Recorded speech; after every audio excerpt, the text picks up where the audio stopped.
বলো কি ব্যাপার, আমার ভিডিও কি তোমরা কেউ দেখছো না? আমার ভিডিও তো দেখে বুঝতে পারছি যে কেউ আমার ভিডিও দেখছো না, আমার ভিডিওতে কোনো ভিউজ নেই। হ্যাঁ, আমাকে কেউ ভালোবাসছো না তোমরা? সবাইকে বলো, বলো আমাকে কি তোমরা কেউ ভালোবাসছো না? একটু আদর দিচ্ছ না? কেউ কমেন্ট করছো না, কেউ ভিডিও দেখছো না, কোনো ভিউজ নেই, সাবস্ক্রাইবার নেই। সবাইকে তো বলে দাও তুমি বাবা। আমি বললে তো সবাই শুনি না, তুমি তো বলে দাও তো। পাপান কিন্তু এখন অল্প অল্প আউ করতে শিখেছে।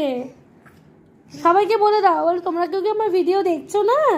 আমার ভিডিওতে কোনো ভিউজ পাচ্ছি না, কি ব্যাপার? হ্যাঁ, নাও নাও, এটা নাও, ধরো ধরো, নাও পাপা। এই যে তোমার ওটা মুখে দেয় না, এটা চুলে মাথার গাটার পাপা, এইটা মুখে দেয় না। এটা নাও, তোমার ওয়াটারটা ধরো। হ্যাঁ, সবাইকে বলো, বলো টাটা। আবার কিছুক্ষণ পরে একটা নতুন একটা ব্লগ নিয়ে আসছি, বলে দাও, বলো টাটা।